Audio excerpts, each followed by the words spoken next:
Bismillah va salatu vassalamu ala rasulillah va ala alihi va ashabihi va man wala. Amma ba'd. Assalomu alaykum va rahmatullohi va barakatuh. Allah subhanahu wa ta'ala oyat karimada "Thumma awrasna al-kitaba allazina istafayna min ibadina" Bu kitobni biz o'z tarafimizdan tanlab olgan bandalarimizga meros qildik.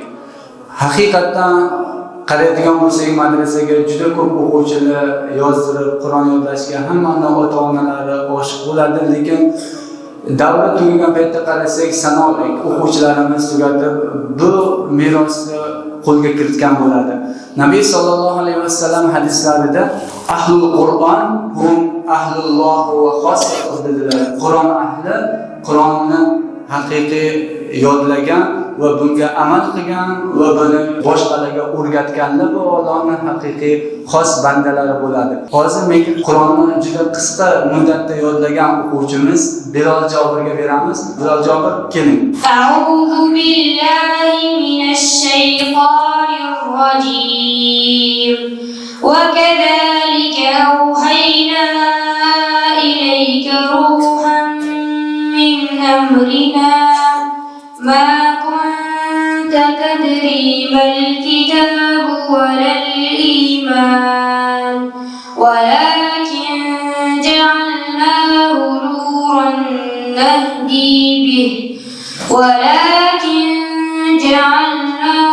نورا نهدي به من نشاء من عبادنا وإنك لتهدي إلى صراط مستقيم صراط الله الذي له ما في السماوات وما في الأرض ألا إلى الله تصير الأمور. ما شاء الله. Bu Bilol Jobir bu darajaga yetishi albatta qancha mehnatli ota-onalarning birinchi o'rinda va Allohning tavfiqi va Qur'on yodlatishini sirrini topgan ustozlarimizning mehnati bilan erishdi. Qolgan bir nechta o'quvchilarimiz ham Qur'onni tugatish arafasida turibdi. Allohdan so'raymiz bu o'quvchimizga Qur'onni tugatganlaridan keyinsiga 10 ta katta kichik qiroatdan ijozat olishini va o'zini yo'lda xizmat qilishligini. Keyingi so'z navbatini tog'alarimizdan Salmon tog'amga beramiz. Bismillahirrohmanirrohim. Alloh subhanahu va taologa hamd sanolar bo'lsin va payg'ambarimiz ikki odam sarvari Muhammad Mustafa sallallohu alayhi vasallamga va qiyomatga qadar ummati Rasululloh sallallohu alayhi vasallamga ham Alloh taoloning salomlar bo'lsin. Oldilarimizda mana go'daylarimiz, farzandlarimiz, nabiralarimiz o'tiribdilar. Bular mana shu kunlarda Qur'onni tamomlab, qorilar bo'lgan. Shu bolalarni bugun taqdirlash marosimi bo'lyapti ekan. Bizning umidimiz borki, shu go'daklardan, shu farzandlarimizdan albatta Imom Buxoriylar chiqadi inshaalloh. Imom Termiziylar chiqadi. Biz bunga umidimiz katta. Qayerdan bizlarni ko'rayotganlar bo'lsa, Alloh taoladan u birodarlarning, bu go'daklarning haqqiga duo qilishlarini so'rayman. Shu go'daklardan ham Imom Buxoriydek farzandlar, olimlar chiqishini Allohdan so'rab qolamiz. Assalomu alaykum rahmatullohi va barakatuh. Assalom. Rasululloh Karim, amma ba'd. Muhtaram aziz birodarlar, mana shunday bir farzandlarimiz shu ilmli bo'lib, shunday qori bo'lib, Qur'on yodlaganlarni biz ko'rib, ko'zlarimiz quvondi. Payg'ambarimiz sollallohu alayhi vasallamga birinchi tushgan sura Iqro surasi tushgan edi. O'qi. Chunki o'qishning fazilati shundayki, sahobalar shu Qur'onni fazilatini bilganligidan Qur'onga amal qilib yashashdi. Baqara surasida ey iymon keltirganlar, sizlar diningizga to'lig'icha rioya qilinglar, to'lig'icha kiringlar degan oyatini tushganda shular eshitib, shu oyatga amal qilishib hayotlarini Qur'on bilan o'tkazishdi. Shuning uchun sahobalar mana shu Yarmuk g'azotida 2000 ta qorilar shahid bo'lib ketdi. Shunda Umar roziyallohu anhu, Abu Bakr Siddiq roziyallohu anhu oldiga kelib, aytdiki, Amirul Mo'minin, bundalarda u Qur'on esdan chiqib, qorilar shahid bo'lib ketaversa, kelajak Qur'on unutilib ketadi deganda Abu Bakr roziyallohu anhu unamadi. Nima uchun unamadi? Bu keyingi ummatlar Qur'onni esdan chiqarib yuboradi deb xayoliga keltirmagan edi. Shuning uchun unamadi. Rasululloh unamagan narsaga biz ham unamayman deb unamaganda qayta-qayta taklif qilgandan keyin mana shu Qur'on Umar roziyallohu anhuning targ'ib bilan Qur'on holatiga keltirildi. Mana shu Qur'on sababli ummati Rasulullohning sahobalari butun olamda nurini yoyishdi. Agar biz ham shu Qur'onga amal qilib, Qur'onga qattiq ixlos qilib, farzandlarimizni Qur'on qori qiladigan bo'lsak, alhamdulillah inshaalloh kelajakda biz butun islom ummatini chiroqlari yo'lchi yulduzlar bo'lamiz. Demak, bizga Alloh taolo shu ilm bilan agar Alloh taoloning Qur'oniga qattiq amal qiladigan bo'lsak, alhamdulillah bizga Alloh taolo o'zining bir yaxshiligini, nusratini beradi inshaalloh. Alloh rozi bo'lsin to'g'ri imkonlaringizdan ham Alloh subhanahu va taolo bu dunyoda ham oxiratga yaxshilik bersin. Oxiratda nabiylar, siddiqlar, shahidlar, solihlar bilan hammamizni shunday jamlaganda jamlasin Alloh subhanahu va taolo. So'z navbatini keyingi o'quvchimiz Abduvaliga beramiz. Abduvali hozir o'ziga chiroyli nasihat da'vat qiladilar. Keling Abduvali. إن الحمد لله نحمده ونستعينه ونستغفره ونعوذ بالله من شرور أنفسنا ومن سيئات أعمالنا أما بعد وما خلقت الجن والإنس ليعبدون Men jin va insonlarni faqat menga ibodat qilishni yaratdim. Inson bu dunyoga ibodat qilish va Allohning roziligini olish uchun kelgan. Ibodat faqat namoz bilan cheklanib qolmaydi, balki ixlos, sabr, shukr va Qur'on o'qishlik va namoz bilan namoyon bo'ladi. Alloh rozi bo'lsin. Alloh sizga ota-onangizdan rozi bo'lsin. Da'vatlaringizni davom qilib, kelajakda haqiqiy alloma olimlardan bo'lishingizni Allohdan so'rab qolamiz inshaalloh. Abu Muhammad radhiyallohu anhudan rivoyat qilingan hadisda Nabiy sallallohu alayhi vasallam Qur'on o'qinglar. Zero Qur'on qiyomat kuni o'z sohibiga shafoatchi bo'lib keladi dedilar. Haqiqatan Qur'on bu nur. Qur'on bu har bir harfi uchun savob beriluvchi va tilovati ibodat sanalgan mo'tabar kitobdir. Qur'on to'g'risida qancha so'zlasak, Qur'onni qancha tilovat qilsak ozlik qiladi. Bizi bu dunyodagi va oxiratdagi najotimiz va ulkan yutuqlarga erishishimiz bu Qur'onning tilovati va buyurilgan buyruqlarga labbayda javob berib, Alloh subhanahu va taolo qaytargan qaytaralardan o'rnida qaytishlik bilan bo'ladi. Keyingi so'z navbatini o'quvchimiz Abduvaliga beramiz. Abduvali keling.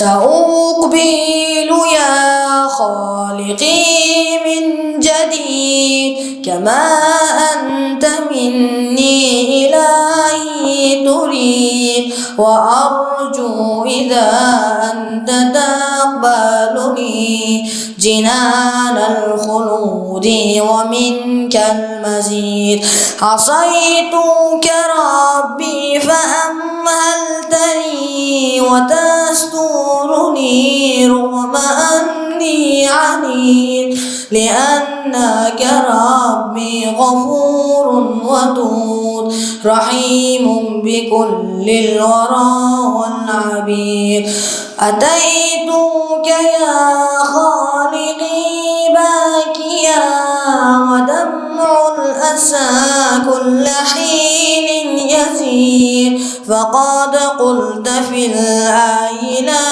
تقنطوا وإن تعف عني فذا يوم عيد سأترك يا رب ذنبي مضى وأقبل نحو الرضا والنعيم أحبك ربي وهذا رجاي بأنك تقبلني يا كريم بأنك تقبلني يا كريم.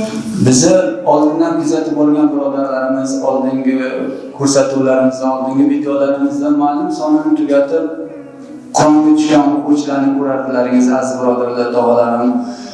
Endi bundan buyongi videolarimizni inshaalloh Qur'onni tugatgan Bilol qoriga o'xshagan Abdulloh Asadullohga, Sa'd, yana bir nechta tugatgan o'quvchilarimizga o'xshagan o'quvchilarimiz bilan bir nechtasi tugatish arafasida turibdi. Bu Allohning katta fazli va sizlarning duolaringizning barakati. Va bu madrasamiz va shu yangi ochilgan madrasamizda boshidan bitta xizmat qilgan tog'alarimiz bor. Alloh xizmatlarini qabul qilsin.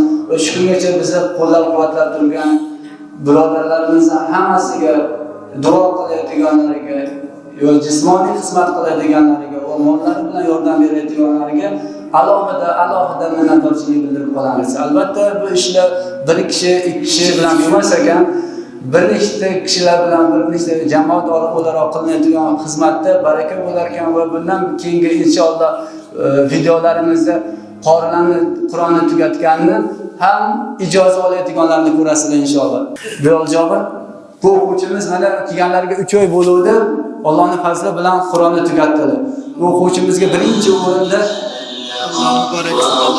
shahodatnomani beramiz inshaalloh. Qur'onni tugatgan, to'liq yodlagan shahodatnomasi. Ikkinchisi motorimiz. Qani, biz sizga inshaalloh motori kichkinaligiga e'tibor bermaysiz. Sababi nima? Kichkinasini oldik, bilasizlar to'g'rimi? Buni kichkinasini olganimiz sababi bu 1 yildan keyingiga ijoza olsak kattartiramiz buni. 1 yildan keyin inshaalloh buni ijoza olsa buni Qur'onni tugatib, keyin buni ukalariga berib yuboradi. Bu kishiga nimasini olamiz? Kattasini olamiz. Shunga ba'zi birodarlarimiz, ba'zi ustozlarimiz aytishki, bu bolaga kichkina deyishdi. O'zini hozirgi holatiga mos oldik. Nimaga hozirgi bu to'xtab qolmaslik kerak. Bu endi nimaga ijozani tugatib ustoz darajasiga chiqqandan keyin katta motor oladilar inshaalloh. Alloh rozi bo'lsin. Mashalloh, mashalloh. Ota-onangizni quvonchlarini Alloh davom etsin.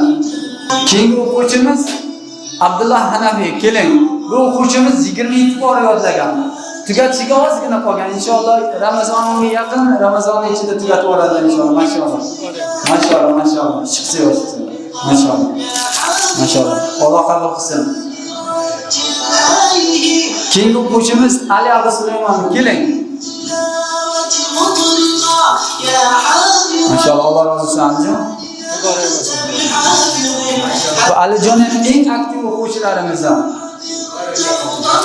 Kuniga 10 bitgacha yodlaydigan o'quvchilarimizdan. Keyingi o'quvchimiz Abdulloh. Qanday Abdulloh Habibulloh? Keling. Bu o'quvchimiz ham kuniga yarim boridan yodlaydigan o'quvchilarimizdan mashalloh. Keyingi o'quvchimiz Mustafa. Keling Mustafa. O'zi kichkina bo'lsa-da, lekin kattalar bilan bir xil yodlayapti bu kishi ham. Alloh davom etsin mashalloh.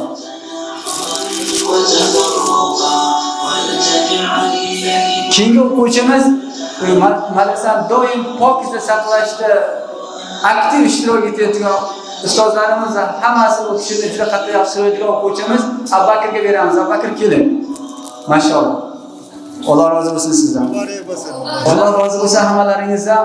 Endi to'g'ajonlarim, bizning ziyofatimiz bor. Ziyofatni keyin inshaalloh duolaringizda davom etasizlar bu o'quvchilarimizga. Va yana bahorda qiladigan takrimlarimizda biz bilan erkak bo'lib shu yo'lda biz bilan xizmat qilishlaringizni so'rab qolamiz. Katta rahmat hammalaringizga. Alloh rozi bo'lsin. Alloh rozi bo'lsin.